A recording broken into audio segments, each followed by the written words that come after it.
नमस्कार, शाम के 7 बजने वाले हैं। वक्त हो चला है फास्ट एंड फैक्ट्स का। फास्ट एंड फैक्ट्स में हम आपको दिखाएंगे आज की बड़ी खबरें पूरी रिसर्च के साथ। मैं हूं आपके साथ पूर्णिमा मिश्रा और मेरे साथ है सचिन अरोड़ा। शुरुआत पहली खबर से। पाकिस्तानी सीजफायर उल्लंघन का भारत ने मुंह तोड़ जवाब दिया है। बीएसएफ की जवाबी कार्रवाई में पाकिस्तानी रेंजर का एक जवान मारा गया। पुंछ के केजी सेक्टर में और आरएसपुरा सेक्टर में पाकिस्तान लगातार सीज फायर तोड़ रहा है। बीएसएफ ने करारा जवाब दिया। आरएसपुरा सेक्टर में एक रेंजर मारा गया जबकि एक गंभीर रूप से जख्मी हो गया है। तंगधार में एलओसी के पास 4 से 5 आतंकियों ने सेना की पेट्रोल पार्टी पर हमला कर दिया, जिसमें गढ़वाल राइफल का जवान शहीद हो गया। एक जवान घायल है। इससे पहले कल आरएसपुरा सेक्टर में घायल हुए जवान जितेंद्र सिंह का देहांत हो गया। जितेंद्र बिहार के मोतिहारी के रहने वाले थे। सर्जिकल स्ट्राइक के बाद से अब तक जम्मू कश्मीर में पाकिस्तान 40 से ज्यादा बार सीज फायर तोड़ चुका है। 25 अक्टूबर को नौशेरा में पाकिस्तान की गोलीबारी का सेना ने कड़ा जवाब दिया। 2 से 3 पाकिस्तानी सैनिक मारे गए। आरएसपुरा सेक्टर में भी बीएसएफ ने पाकिस्तान रेंजर्स को करारा जवाब देते हुए उनकी 5 से 6 चौकियां तबाह कर दी थी। आरएसपुरा सेक्टर में पाकिस्तान की गोलीबारी में आज 6 लोग घायल हो गए। जासूसी मामले में विदेश सचिव एस जयशंकर ने आज पाक उच्चायुक्त अब्दुल बासित को तलब किया। अब्दुल बासित को पाकिस्तान की तरफ से लगातार हो रहे सीजफायर उल्लंघन और जासूसी मामले की जानकारी दी गई। हालांकि अब्दुल बासित ने अपने उच्चायुक्त के किसी भी अफसर के जासूसी में शामिल होने से इनकार किया, लेकिन दिल्ली पुलिस के मुताबिक पाक उच्चायुक्त के अफसर महमूद अख्तर के पास से कई संवेदनशील दस्तावेज मिले हैं। राजनयिक मिशनों के सदस्यों के प्रति व्यवहार से स्वीकार्य मानकों के हिसाब से उनके साथ शिष्टाचारपूर्ण व्यवहार किया गया और उसके शीघ्र बाद ही उन्हें पाकिस्तान उच्चायोग के एक राजनयिक के हवाले कर दिया गया। So the denial that has come out from Pakistan, I would say this is something which has by now become quite characteristic. बच्चों को पढ़ाने के ऊपर जो आरोप है वो आरोप लगा हुआ है। वो आरोप लोग गिरफ्तार किया गया। दूसरे की वजह से किया गया, बाकी में तो बच्चों को पढ़ा। महमूद अख्तर के दोनों साथी राजस्थान के नागौर के रहने वाले हैं। दिल्ली पुलिस के मुताबिक महमूद अख्तर दोनों जासूसों को जानकारियां देने के बदले पैसे देता था। दिल्ली पुलिस को जासूसी मामले में जोधपुर के रहने वाले शोएब को भी गिरफ्तार किया है। पाकिस्तान अधिकृत कश्मीर में आम जनता पर पाकिस्तानी पुलिस के जुल्म का खुलासा हुआ है। 22 अक्टूबर को पाक सेना के जुल्म के खिलाफ मनाए जा रहे ब्लैक डे के दौरान पाकिस्तान पुलिस ने प्रदर्शनकारियों पर जमकर लाठियां चलाई, दौड़ा कर पीटा और गाड़ियां भी तोड़ दी। मियां नवाज शरीफ की औकात को देखें, डेमोक्रेसी को बचा रहे, जहां भी जाता है दुनिया के जिस कोने में राय शरीफ उसके साथ चाय की तरह मुसल्लत रहता है।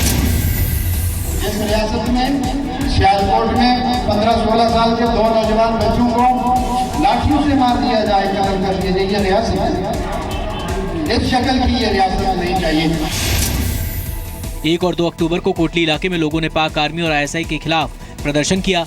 30 सितंबर को भी पाकिस्तान की सेना के विरोध में लोग सड़क पर उतरे। 14 अगस्त को गिलगित बाल्टिस्तान में पाकिस्तान सरकार और सेना का विरोध हुआ। 28 जुलाई को नीलम घाटी में चुनाव की धांधली को लेकर प्रदर्शन हुए। 26 जुलाई को पीओके की राजधानी मुजफ्फराबाद में चुनाव की धांधली को लेकर प्रदर्शन हुए।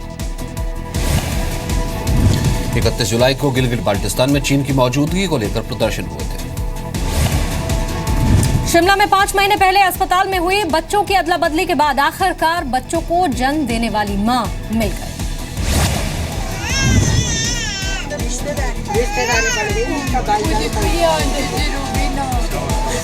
ये महिला फूट फूट कर इसलिए रो रही है क्योंकि इसकी गोद में जो बेटा है उसे अब उसकी जन्म देने वाली मां को लौटाना होगा।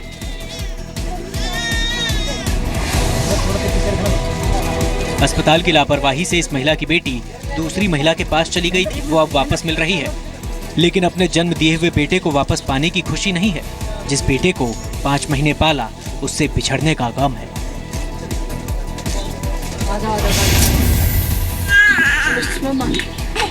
मतलब जो खुशी उस दिन होती ना, जब मुझे हॉस्पिटल में आवाज़ पड़ती अंजना का गर्ल बेबी हुआ है, वो आज बिल्कुल भी नहीं हो रही है। बिल्कुल खुशी नहीं हो रही है। ऐसे लग रहा है जैसे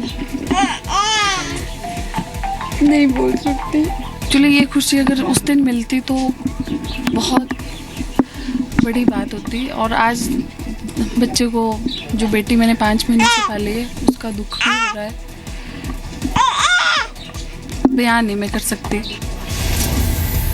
26 मई को शिमला के कमला नेहरू अस्पताल में शीतल ने बेटे और अंजना ने बेटी को जन्म दिया था। अस्पताल की लापरवाही की वजह से बच्चों की अदला बदली हो गई। जिस परिवार में बेटे का जन्म हुआ था उसे शक हुआ तो डीएनए टेस्ट कराया, जो 25 से मैच नहीं हुआ। बच्चों की अदला बदली का मामला दर्ज कराया गया। बाद में हाईकोर्ट के आदेश से दोनों परिवारों ने बच्चों को एक दूसरे को सौंप दिया। बच्चे तो अपने परिवारों में पहुंच चुके हैं, लेकिन दोनों ही परिवारों ने अस्पताल के खिलाफ सख्त कार्रवाई की मांग की है। सुप्रीम कोर्ट ने कहा है कि अस्थायी या कॉन्ट्रैक्ट पर काम करने वाले कर्मचारियों को भी रेगुलर एम्प्लॉय जितनी सैलरी मिलनी चाहिए। समान काम के लिए समान वेतन पर सुप्रीम कोर्ट ने कहा कि अगर कोई कर्मचारी दूसरे कर्मचारियों के समान काम करता है या जिम्मेदारी निभाता है तो उसे दूसरे कर्मचारियों से कम सैलरी नहीं दी जा सकती। कोर्ट ने कहा कि कोई भी व्यक्ति कम पैसे में इच्छा से काम नहीं करता, बल्कि खुद की प्रतिष्ठा दांव पर लगाकर इसलिए काम करता है ताकि अपना परिवार चला सके। 2 सदस्यीय बेंच ने कहा कि कल्याणकारी राज्य में इस तरह का भेदभाव नहीं किया जा सकता। सुप्रीम कोर्ट ने पंजाब के अस्थायी कर्मचारियों से जुड़े मामले की सुनवाई के दौरान ये टिप्पणी की। पंजाब और हरियाणा हाईकोर्ट ने कहा था कि अस्थायी कर्मचारियों को स्थायी के बराबर सैलरी नहीं दी जा सकती। केंद्र सरकार ने केंद्रीय कर्मचारियों का महंगाई भत्ता 2% बढ़ा दिया है। बढ़ा हुआ भत्ता 1 जुलाई से लागू माना जाएगा। दिल्ली के कई इलाकों में आज दिन भर भारी जाम की स्थिति बनी रही। धनतेरस पर खरीदारी की वजह से दिल्ली के बड़े बाजारों और मॉल्स की तरफ जाने वाली सड़कों पर लंबा जाम लगा है। दिल्ली को नोएडा से जोड़ने वाली सड़कों पर जाम लगा रहा। आश्रम, भोगल, लाजपत नगर, महारानी बाग, प्रगति मैदान, नारोजी नगर, मूलचंद, भीकाजी कामा रोड पर गाड़ियों की लंबी कतारें देखने को मिली। मंगोलपुरी, इग्नू रोड, गुलाबी बाग, खजूरी चौक, मौजपुर क्रॉसिंग, तिलक नगर से धौला कुआं, गोकुलपुरी, सीलमपुर, नांगलोई, आजाद मार्केट, जाफराबाद, गाजीपुर, सरिता विहार, प्रगति मैदान, मजनू का टीला पर भी हैवी ट्रैफिक रहा। जाम से राहत नहीं मिल रही है। आप देखिए कि ये नज़ारा हम आपको दिखा रहे हैं दिल्ली के आईटीओ का, और इस वक्त भी यहाँ पर अच्छा खासा ट्रैफिक जैम लगा हुआ है। त्योहारों का मौका है, लोग खरीदारी करने के लिए निकल रहे हैं और इसीलिए ट्रैफिक जैम से मुक्ति नहीं मिल रही है। हालांकि दिल्ली ट्रैफिक पुलिस का यह कहना है कि उन्होंने खास इंतजाम किए हैं। भीड़ भाड़ वाले इलाकों में जाने के लिए कार पूल का इस्तेमाल करें। अगर बहुत जरूरी नहीं हो तो कार का इस्तेमाल ना करें। ऑफिस जाने के लिए सार्वजनिक परिवहन जैसे मेट्रो और बस में सफर करें। एक अनुमान ये कहता है कि अगर ट्रैफिक जाम की समस्या से आजादी मिल जाए तो हर साल करीब 60,000 करोड़ की बचत होगी। बेंगलुरु में स्टील फ्लाईओवर प्रोजेक्ट के खिलाफ बीजेपी ने मोर्चा खोल दिया है।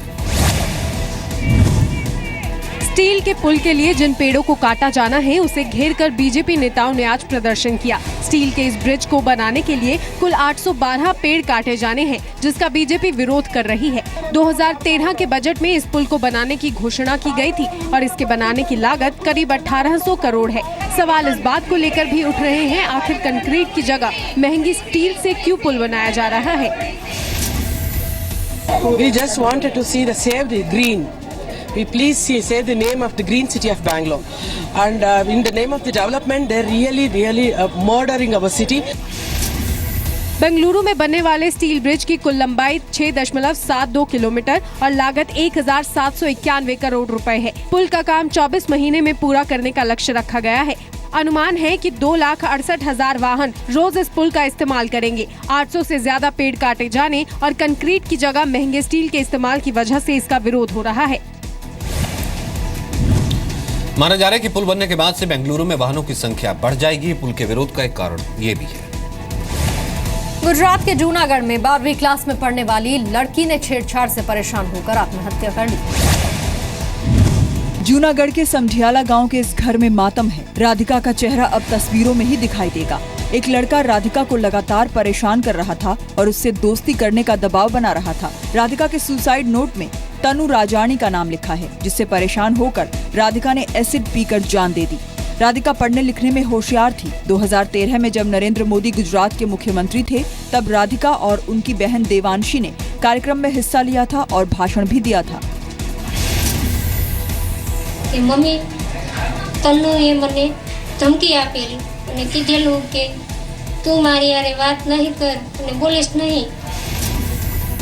एक महीने से ये परिवार के लोग कानून की चक्कर काट रहे हैं फिर भी ये लोग उसके ऊपर एक्शन नहीं ले रहे थे, क्योंकि उसके ऊपर एक राजकीय दबाव था। बाद PSI श्री RB ગઢવી સાહેબની બદલી અત્રેથી થઈ જતા નવા આવેલા PSI શ્રી શ્રીજી જોશી સાહેબ આ ગુનાની તપાસ હાલ ચલાવી રહેલ છે। छेड़छाड़ का आरोपी तनु राजानी बीजेपी के पूर्व विधायक के करीबी रिश्तेदार का बेटा है। राधिका के पिता कारपेंटर हैं। न्याय नहीं मिलने पर आत्महत्या की धमकी दी है। राधिका ने 22 सितंबर को आत्महत्या की थी, लेकिन पुलिस ने 10 दिन तक मामला भी दर्ज नहीं किया। पुलिस अभी तक इस मामले में कोई गिरफ्तारी नहीं कर सकी है।